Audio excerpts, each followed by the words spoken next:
We just saw the Fantastic Four, and on this show I take my friends, we go see a movie, we review it in the car, and then we have a discussion. The review part is spoiler-free, so if you're on the fence or looking for a recommendation, you can watch this video, find out what we thought without getting spoiled, and if you do want to see the full version with spoilers, check out the video titled Fantastic Four Movie Discussion with Spoilers. It's another Fantastic Four movie, and it blows. Where to start? The characters are boring. The storyline is exactly what you expect it to be. It has the world's smallest world of a comic book movie, if that makes sense. It takes place on like 2 sets. They're like either in the hangar building the machine to go to the other dimension, or they're in the other dimension. And then they're back. Then they're back again. Then they're back. Then they're back. It's like Interstellar, but shit. And the computer graphics in this movie are just... It's astounding that they were allowed to put this movie out this way. There's an early scene where they're doing an organic test of a monkey to see if the monkey can survive going to the other dimension, and it is the worst CG monkey I've ever seen. They may as well have used a puppet. They may as well have used, like, an infrared picture of a monkey and just faked it like it was there. Mm-hmm. Because as soon as I saw that monkey, I was out. Mm-hmm. And it didn't get better after that. Don't bother. It's not even worth it for the train wreck that it is. It's not even worth it to go and see it and laugh at it. Honestly, for the budget and the time, I think the Roger Corman movie is better than this. I really do. I mean, and that's just a goofy good time, like, with, you know, a zero budget movie. Yeah. They made that movie for like $10 million in '94.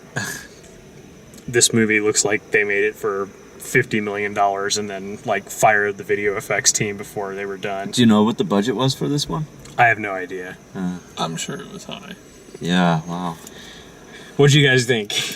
Well, you know, it's almost unfair to call out CG, except it's not, because it plays such a huge part of the game. There's an entire, like, whole supposed to be epic, CG. like the pivotal action scene with the final battle kind of thing is all CG and totally boring. Yeah. The monkey thing is funny, considering recently we had a Planet of the Apes that was totally amazing.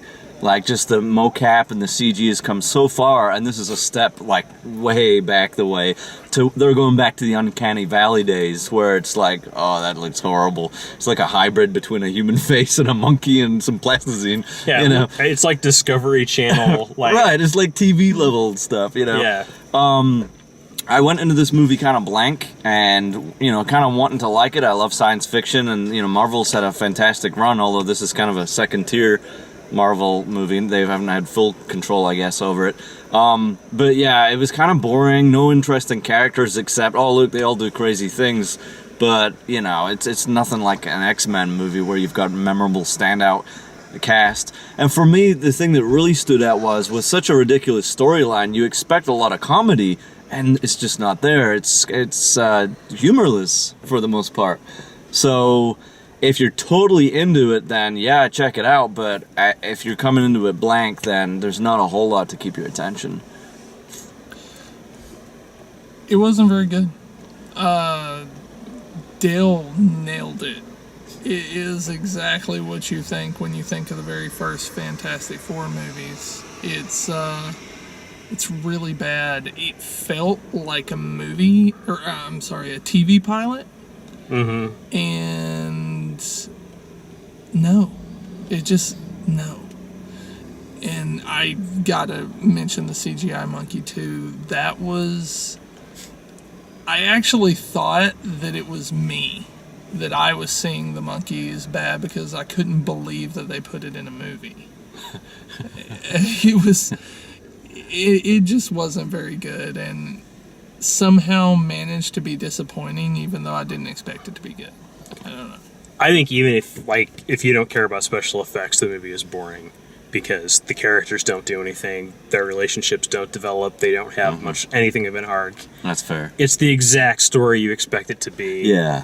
with beat the for beat. obligatory build-up at the end where it feels episodic and it's like, oh, hey, we've created such an amazing world, you're going to want to see a second one. So it's this big build-up at the end, and it's like, really? It's actually pathetically done enough that Doctor Doom's motivation seems like pointless. Yeah. Because as much as, like, the Thing hates Mr. Fantastic more than Doctor Doom does. Right. They give him more characterization and more reason for hating him. Yeah. Well, here's the thing. I felt like, am I bad? But I was actually rooting for Doctor Doom.